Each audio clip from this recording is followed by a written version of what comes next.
Hello, I'm Khalid Ashur. I'm here today to talk with you about giving and following directions.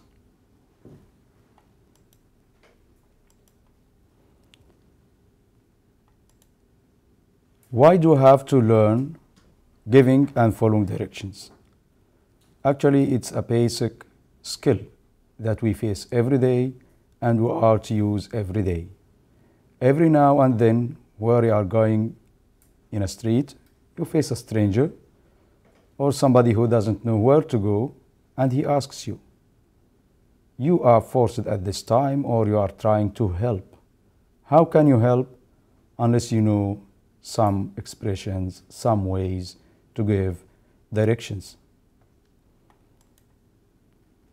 Let's start directly with a task. Task number one, if we can call it, following directions. In this activity, you will prove how well you listen and follow directions. So you have to listen carefully. I will state each instruction, then pause. Then repeat the instruction for the second time. So each instruction I'm going to repeat 2 times.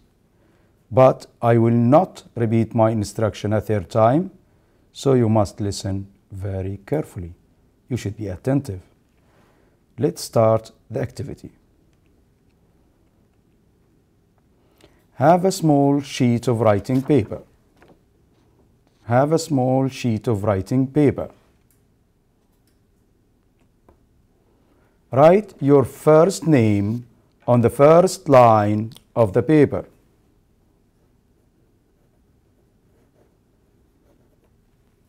This way.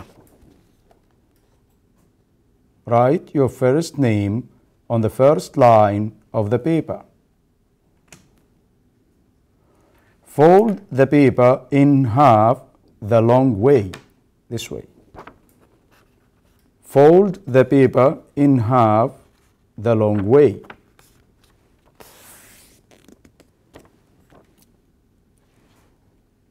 Number 4. Open up your paper, then fold it the opposite way. The opposite way.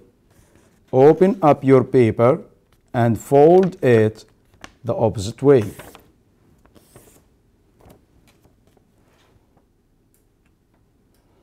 Use the tip of your pencil or pen to poke a hole in the center of the paper, the place where the 2 folds meet.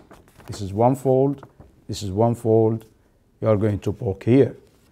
Use the tip of the pencil or pen to poke a hole in the center of the paper, the place where the 2 folds meet.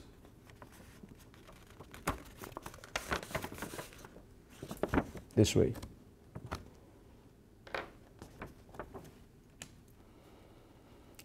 Draw a heart around the hole you made in your paper.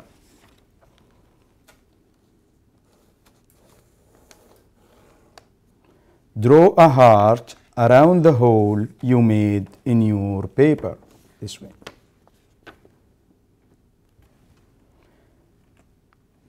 On the last line of the paper, write the word done near the right margin. On the last line of the page, write the word done near the right margin.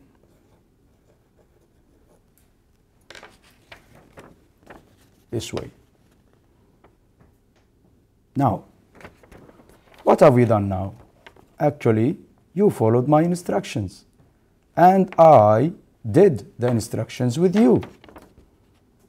I asked you to get a sheet of paper, you got one. I asked you again to fold the paper like this, and you did. Then I asked you to fold the paper again the opposite way. We did. Then we used the tip of our pen or pencil and poked the paper from the middle. Then we drew the heart. Then you wrote the word done. Actually, this is the way we follow, and this is the way we give instructions. That's why giving instructions and following instructions are very important in our lives. You do this in the classroom, you do this in the street, you do this almost everywhere.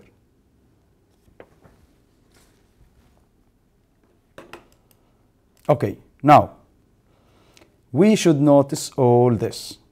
Number one, all the sentences I said and you followed, all the instructions you followed now started with the infinitive. They were imperative sentences. So when you give instructions, give sentences in the imperative mode. Start with a verb, a bare verb, a root verb without any additions. When you give instructions, also you should be careful. You should always use this form of the verbs. Now, we are going to learn how to give directions.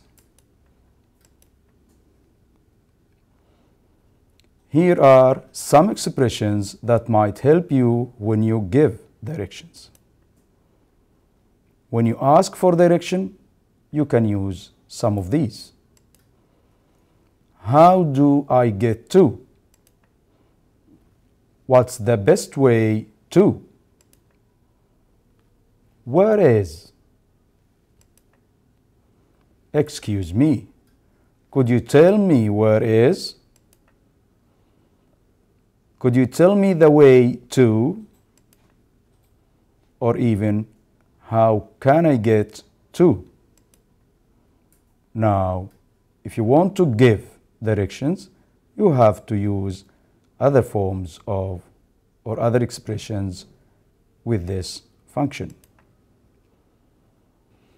Go straight on until you come to. Turn left or turn right into whatever street. Take the first or take the second turn on the left or on the right.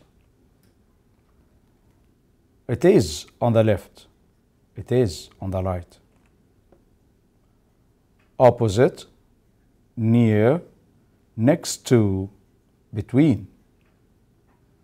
On, at the corner, behind, in the front, or in front of.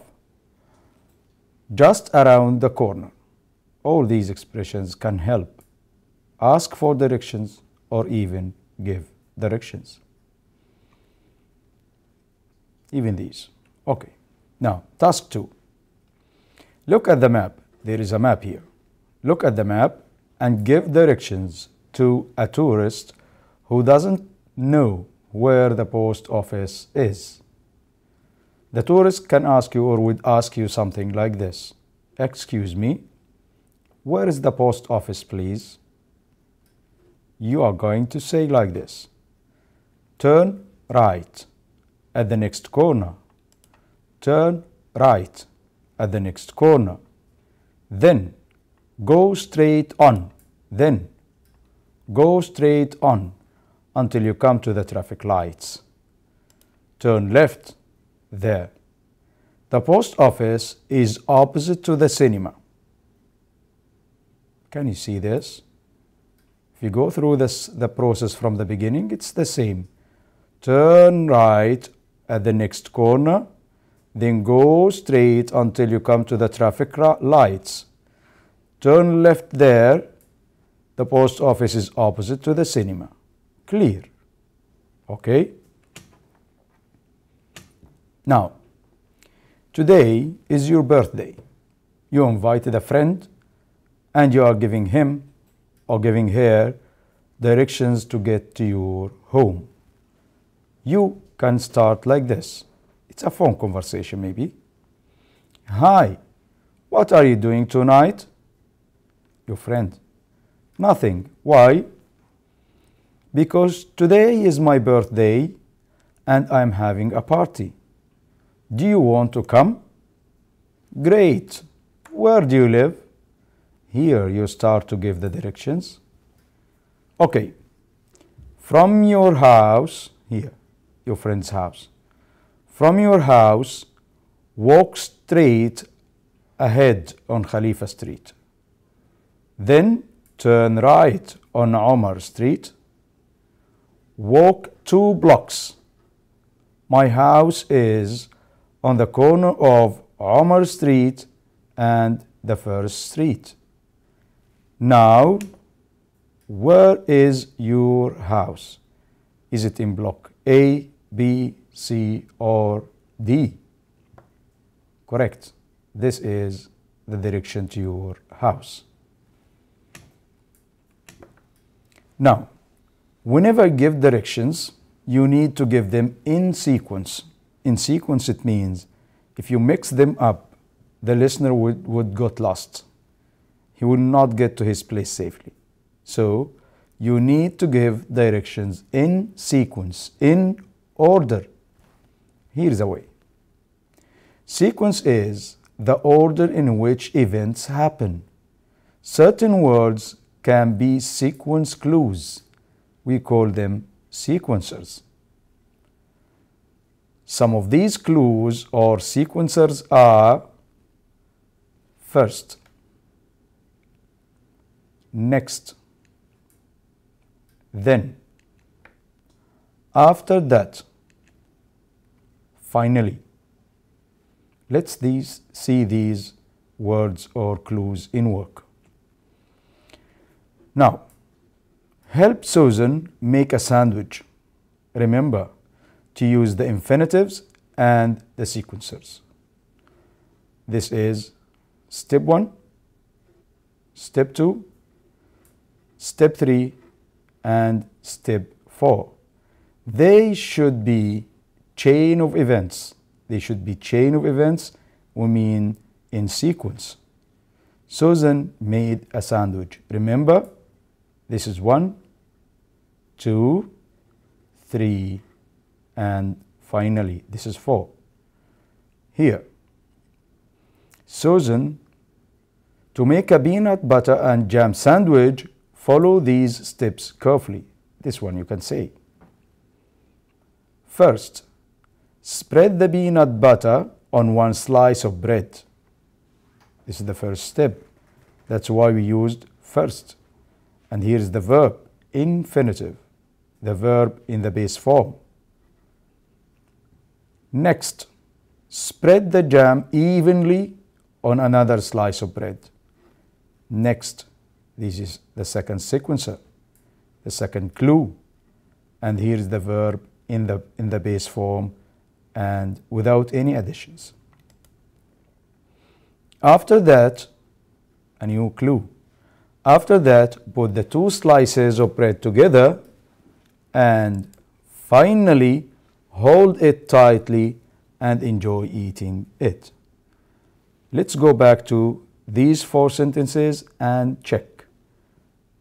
Sequencer, sequencer, sequencer, sequence clue. First plus verb, next plus verb, after that verb again, finally again the verb. All the sentences are in the imperative mode. Now, another task, and let's see one of your friends want to open a Google account. How can you help him? You can go like this. To create a Google account, you should first enter your email address in these 2 fields. Field number 1, field number 2. First, enter your email address in these 2 fields.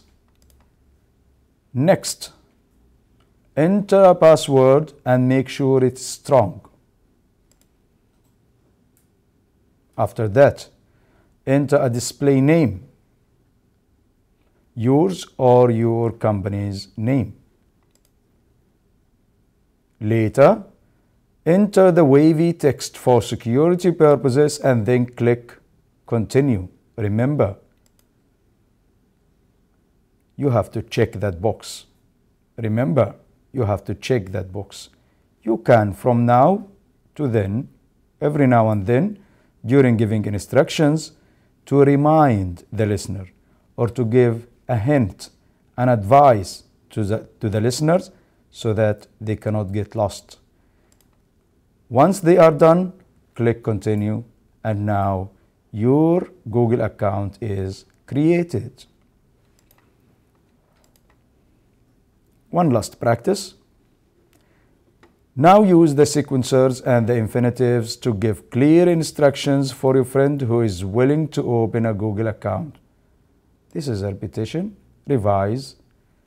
First enter your, next, then after that, later, finally. You can go like this. Okay. If you are giving someone directions for making something, it's not a road direction this way, it's a different task. You are giving directions for making something that needs tools. Remember, tell the listener what he needs to do it.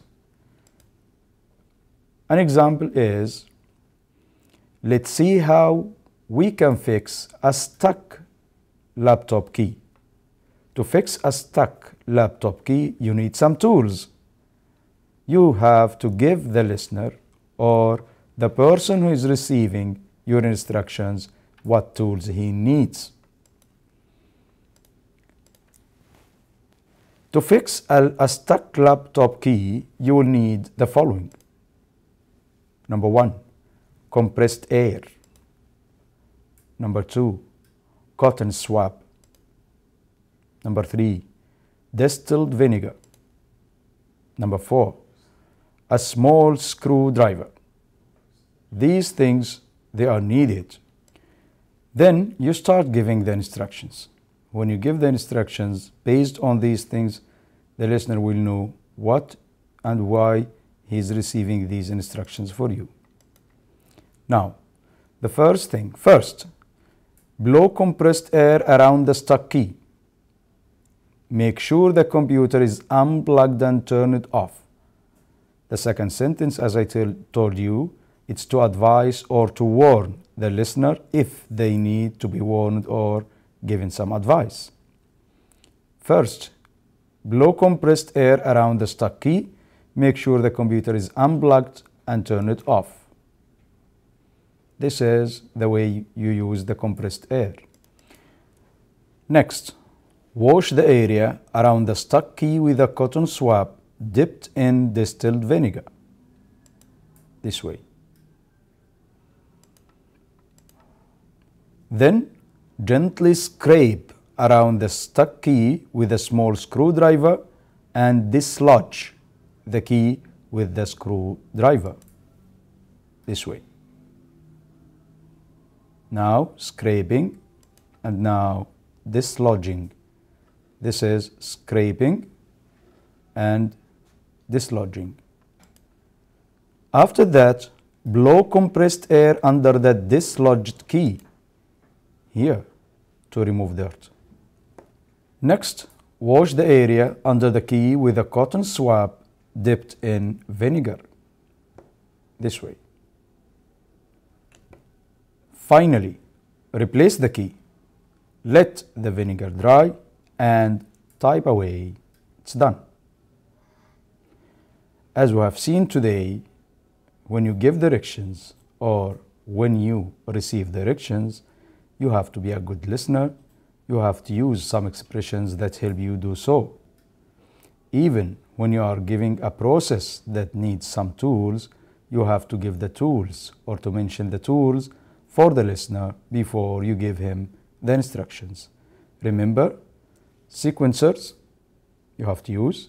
Start with the infinitive, imperative sentences, and give your instructions clearly, and you can repeat the instructions twice for your listeners to make sure he will be able to follow them. Thus, this is the end of our session today. I wish you all the best of luck. I hope you enjoy your time. See you again. Goodbye.